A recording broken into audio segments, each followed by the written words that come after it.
வரும்போது யோசனை பண்ணிட்டு வந்தேன். இந்த இமெயில்ங்கிறது வந்து இதை கண்டுபிடிச்சதே ஒரு இந்தியன் தான், சிவா ஐயாத்துறை. ஸோ அவர்னால தான் வந்து அந்த இமெயில்னால தான் இந்த அப்படின்னு சொல்லி போடுவோம் இல்லையே போட்டு, அது வந்து இதுக்கு தான் இமெயிலிருந்து தான் ஃபெமிலியர் ஆச்சு.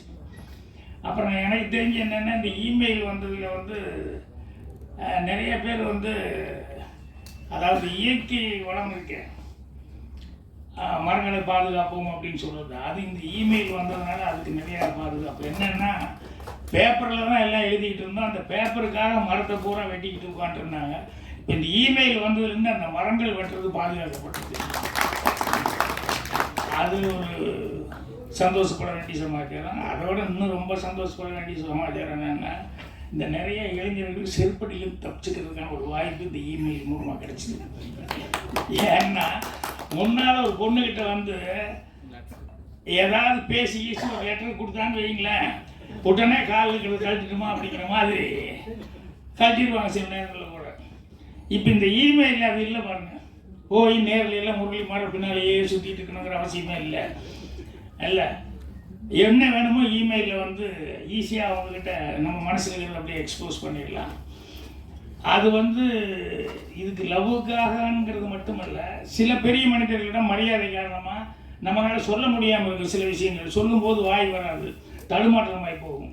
இந்த இமெயில் அப்படி இல்லை, இதில் வந்து எந்த தடுமாற்றம் இல்லாமல் நம்ம என்ன நினைக்கிறோமோ அதை அப்படியே எக்ஸ்போஸ் பண்ணிடலாம். ஸோ அந்த மாதிரி பல உதவிகள் இருக்குது. ஆனால் இதில் போடும்போது ஒன்று போட்டிருந்தாங்க, என்னென்னா இமெயில் என்னென்னலாம் மோசடி நடக்குது அப்படின்னு சொல்லிட்டு. எல்லாத்துலேயும் தான் பாசிட்டிவும் இருக்கும், அதே மாதிரி நெகட்டிவும் இருக்கும். அதனால் எது விஞ்ஞான கண்டுபிடிப்பு வந்தாலும் அதில் ஏதாவது ஒரு பாசிட்டிவ் இருந்தாலும் இன்னொரு நெகட்டிவும் ஒரு சைடு இருக்கத்தான் செய்யும். ஸோ அதனால் அதில் இந்த மோசடி அப்படின்னு சொல்லும்போது, நாட்டில் சினிமாவில் அதில் தான் ஆன்லைனில் தான் மோசடி. ராஜன் சார் பேசும்போது கரெக்டாக கவனிச்சுக்கிட்டே இருந்தீங்கன்னா தெரிஞ்சிருக்கும் நாட்டில் லைசன்ஸோடு எவ்வளோ மோசடி நடந்துருக்குன்னு. ஏன்னா நம்ம வாங்கியிருப்போம், பர்மிஷன் வாங்கிட்டு போயிருப்போம், ஆனால் அவன் காசு கேட்பான். ஊட்டி வரைக்கும் இங்கேருந்து போயிருப்போம், எல்லோரும் போனதுக்கப்புறம் அங்கே ஒரு இது வச்சுருக்கான், அங்கே ஒரு தனி யூனியன் ஒன்று வச்சுக்கிட்டு இங்கே தான் கார் எடுக்கணும். இதெல்லாம் வந்து எத்தனை கஷ்டங்களை வந்து தயாரிப்பாளர்கள் சந்திக்கிறது. ஸோ அந்த மாதிரி நிறையா அந்த மாதிரி தப்புகள் தவறுகள் நாட்டில், அந்த மாதிரி மோசடிகள் கண்ணுக்கு தெரிஞ்ச நிறைய நடக்குது. என்னென்னா ஒவ்வொருத்தரும் அவங்க ஃபீல் பண்ணணும், அவங்கவுங்க தனி மனிதன் வந்து நம்ம தனி மனிதன் அல்ல அப்படின்னு சொல்லி ஃபீல் பண்ணால் தான் இந்த மோசடிங்கிறது நிற்கும். நம்ம செய்கிறது ஒவ்வொன்றும் வந்து நம்ம ஒருவனை மட்டும் போகிறதில்லை அப்படின்ட்டு. ஏன்னா ஒரு உதாரணத்துக்கு ஒரு இன்சிடெண்ட்டு, பாரிஸிலிருந்து லண்டன் போகிறதுக்காக, இல்லை லண்டன் டு பாரிஸ் போகிறதுக்கு ஹூவர் கிராஃப்டில் போனோம்னா நிறையா அது கொஞ்சம் வித்தியாசமாக இருக்குது. அது தண்ணியிலையும் இல்லை, நான் சொல்கிறது ரொம்ப வருஷத்துக்கு முன்னால் ஃபேமிலியோடு போயிருந்தப்போ தண்ணியிலேயே இது பண்ணாமல் அப்படியே மேலாலேயே போகும் அப்படின்னு சொல்லிட்டு அது கொஞ்சம் நல்லா இருக்கும் அப்படின்னு சொன்னாங்கன்ட்டு. ஆனால் அங்கே போய் இறங்கினதுக்கப்புறம் பாரிஸ் போகிறதுக்கு வந்து கிட்டத்தட்ட 3 hours ட்ரெயினில் இது பஸ்ஸில் தான் போக வேண்டியிருக்கும். அதனால் ஃப்ளைட்டில் போனோம்னா 3/4 மணி நேரம் 1 மணி நேரத்தில் போயிடலாம். பட் இதில் போயிட்டு அதுக்கப்புறம் பஸ்ஸில் போகணும். ஆனால் சைட் சீயிங் நல்லா இருக்கும்போது அதை ப்ரிப்பேர் பண்ண, ஆனால் குழந்தைகளுக்கெல்லாம் நம்மளும் சைட் சீயிங் பார்த்துக்கிட்டே போகிறோம் அப்படின்னு சொல்லிட்டு. ஆனால் அங்கே போய் ஹூவர் கிராஃப்டில் இறங்கணுன்னே பஸ்ஸில் தான் போய் ஆகணும் அப்படின்னு சொல்லி, அப்புறம் பஸ்ஸில் ஆல்ரெடி டிக்கெட் ரிசர்வ் பண்ணியிருந்து பஸ்ஸில் ஏறிட்டோம். ஏறினதுக்கப்புறம் வந்து பஸ்ஸு புறப்படுற நேரம் அப்போ திடீர்னு தடவை கதவை தட்டி திறந்தா ஒரு இங்கிலீஷ் லேடி, யாரோ எந்த நாட்டுக்கரையே தெரியல, உள்ளே வந்தால் கண்டக்டர் வந்து ஸ்டாப் பண்ணிட்டான். சாரி அப்படின்ட்டு. என்னென்னா, இல்லை டிக்கெட்டு ஃபுல்லாகிடுச்சு, சீட் இல்லை, அதனால் உட்கார முடியாது, சாரின்னு. அந்த அம்மா வந்து ரொம்ப கெஞ்சுறாங்க. என்னென்னா இவங்க வந்து பாரிஸ் போய் வேறு ஒரு ஃப்ளைட்டு பிடிச்சி அவங்க வேறு நாட்டுக்கு போகணும். ஸோ அந்த ஃப்ளைட்டை மிஸ் பண்ணிட்டாங்கன்னு சொன்னோம்னா அதுக்கப்புறம் 1 நாளோ 2 நாளோ 3 நாளோ அவங்க இங்கே தங்கி அதுக்கப்புறம் அடுத்த ஃப்ளைட்டு பிடிக்கிறதுங்கிறது பெரிய கஷ்டமான ஒரு சமாச்சாரம்.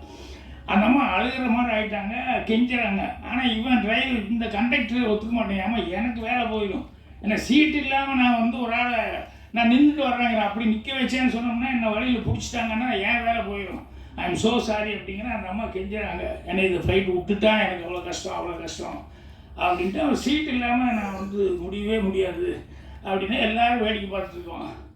அப்புறம் டிரைவர் அவன் கண்டக்டர்கிட்ட கேட்ட சீட்டு தான் பிரச்சனையா? ஆமாங்க, சீட்டு இல்லாமல் அவன் நின்றுட்டு வந்தான்னா யாராவது பார்த்தாங்க அப்படி இது தெரியும் பிடிச்சிக்குவான், அதனால் நான் கஷ்டம் அப்படிங்கிற மாதிரி சொன்னேன். இப்போ நான் என் பொண்ணு வந்து 6 வயசு அம்முலு, நான் அதுக்கு சீட்டு டிக்கெட்டு வாங்கியிருந்தேன். நான் சொன்னேன் என் பொண்ணை கூப்பிட்டு என் மடியில் உட்கார வச்சுக்கிட்டு அவன் இந்த சீட்டில் உட்கார வச்சுரு, டிக்கெட் போட்டு கொடுத்துரு. அவன் 3.5 hours 4 hours சார் டிக்கெட் எடுத்துருக்கீங்க, மடியிலே உட்கார வச்சுருக்கோ, என் பொண்ணு என் மடியில் உட்கார வைக்கிறது என்ன எனக்கு கஷ்டமாக, பரவாயில்ல விடு அப்படின்னு சொல்லிட்டு அதுக்கப்புறமா வந்து உடனே சரின்னு சொல்லி அவன் அழுகிறது பார்த்து ரொம்ப கஷ்டமாக இருக்குன்னு அப்புறம் அவனும் வந்து டிக்கெட்டுக்கு வாங்கிட்டு உட்கார வச்சுட்டான். இது எல்லாருமே பார்த்துட்டு இருந்தாங்க. அதுக்கப்புறம் வந்து வண்டி மூவ் ஆகும்போது ஒரு லேடி பக்கத்தில் உட்காந்துருந்த ஒரு இங்கிலீஷ்கார லேடி என்னை பார்த்துக்கிட்டே இருந்துட்டு அப்படியே பார்த்து மெல்ல ஆர் யூ ஃப்ரம் இந்தியா அப்படின்னா எனக்கு அப்படி ஒரு சந்தோஷமாக இருந்தது.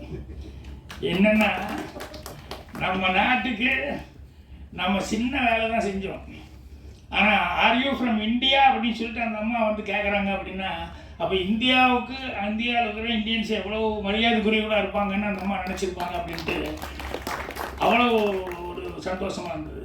அதனால் மனிதர்கள் யாருமே வந்து தனி மனிதர்களே கிடையாது. நம்மளை நம்பி நம்ம வீடு இருக்கிற மாதிரி நம்மளுக்கு நம்ம ஊர் பேரை காப்பாற்ற வேண்டியிருக்குது, அதுக்கப்புறம் நம்ம டிஸ்ட்ரிக்ட் பேரை காப்பாற்ற வேண்டியிருக்குது, அப்புறம் தமிழ்நாடுனா தமிழ்நாடு காப்பாற்ற வேண்டியிருக்குது, அதுக்கப்புறம் இந்தியாவுடைய இது காப்பாற்ற, அந்த மாதிரி ஒவ்வொரு தனி மனிதனும் வந்து கடமைங்கிறது அப்படி ஒன்று இருக்குது. அந்த கடமை வந்தது அப்படின்னு சொன்னோம்னா இந்த மோசடி அப்படிங்கிறது வந்து வர்றதுக்கான வாய்ப்புகள் அப்போ தான் குறையும்.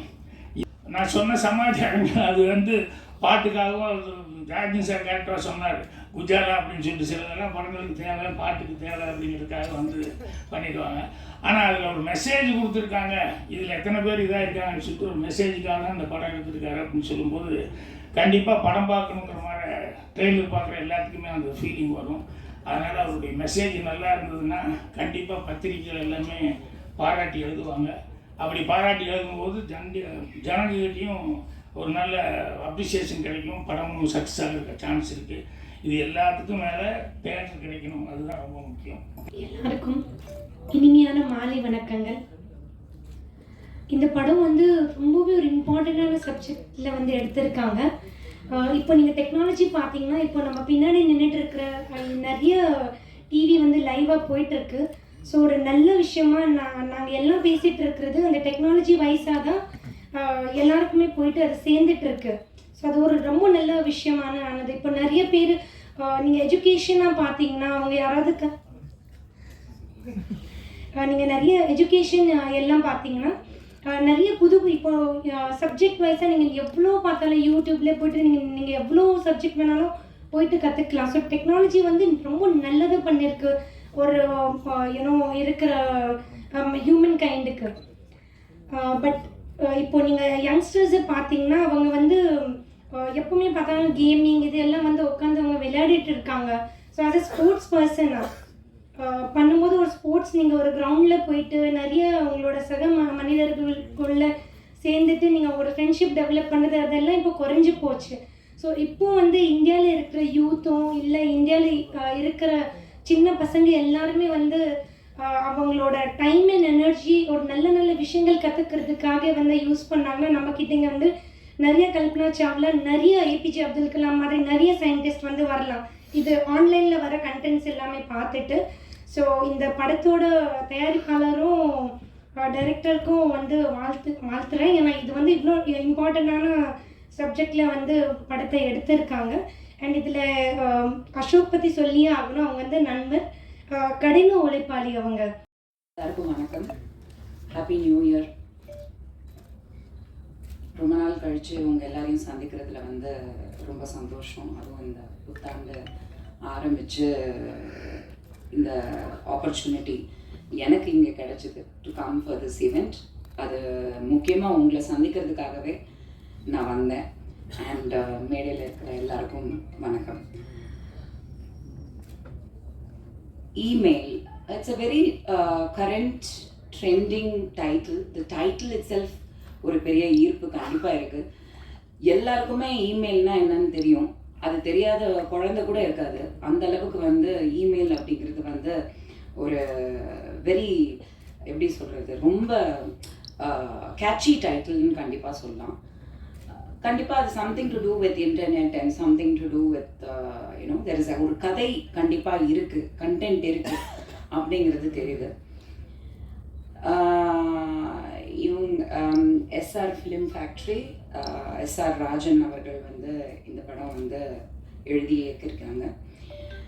Sounds like there is a lot of content and technicians and artist பேசுகிறத வச்சு பார்க்கும்போது something to do with gaming அப்படின்றது தெரியுது.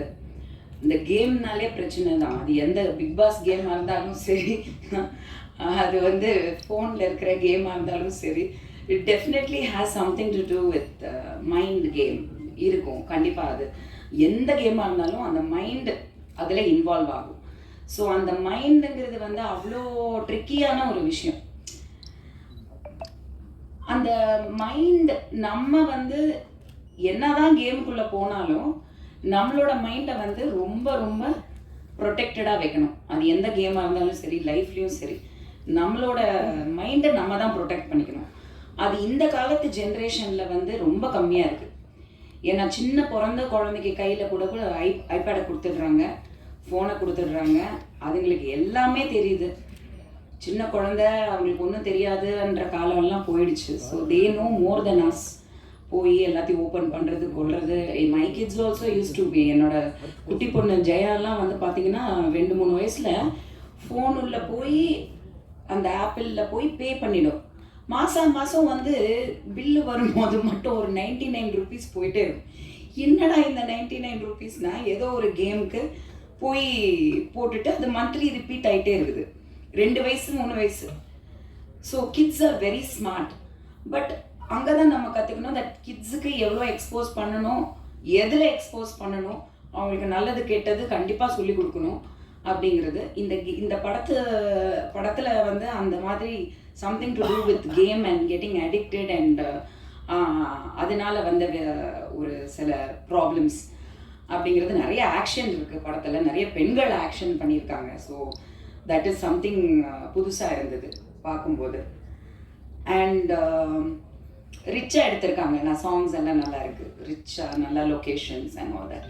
ஸோ கண்டிப்பாக இதில் வந்து ஒரு படம் எடுத்து இன்றைக்கி வந்து இந்த ஸ்டேஜ் வரைக்கும் வர்றது எவ்வளோ பெரிய விஷயன்றது நம்ம எல்லாருக்குமே தெரியும். ஸோ இந்த அளவுக்கு வந்து அவங்க ஒரு ப்ரெஸ் மீட் வச்சு ஒரு பெரிய விஷயம் பண்ணுறாங்க. ஸோ ஆல்வேஸ் நீங்கள் ப்ரெஸ் மீடியா வந்து சொல்லவே வேண்டாம், நீங்கள் எப்போவுமே சப்போர்ட் பண்ணுவீங்க. அது எந்த படமாக இருந்தாலும் நீங்கள் வந்து மக்கள்கிட்ட கொண்டு போய் சேர்ப்பீங்க. பட் மக்களும் வந்து எஃபர்ட் எடுத்து, ஏன்னா இந்த மாதிரி சின்ன படங்கள் நியூ கமர்ஸ் வச்சு எடுக்கும்போது தியேட்டருக்கு போய் பார்க்குறதுக்கான எஃபர்ட் கண்டிப்பாக எடுக்கணும். அது வந்து இந்த ட்ரெய்லர்லாம் பார்க்கும்போது தே ஷுட் கெட். பட் இந்த subject sounds interesting.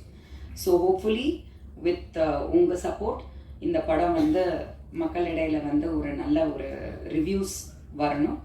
And I wish the team and SR Rajan and all the actors and technicians all the best.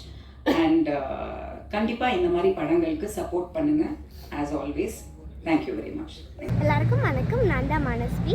Flash சித்திரை டிவிக்கு லைக் பண்ணுங்கள், ஷேர் பண்ணுங்கள், சப்ஸ்கிரைப் பண்ணுங்கள், கமெண்ட் பண்ணுங்கள். மறக்காமல் அந்த பெல் ஐக்கானையும் கிளிக் பண்ணிடுங்க. அப்போ தான் உங்களுக்கு நோட்டிஃபிகேஷன்ஸ்லாம் வரும். Thank you all. Bye bye.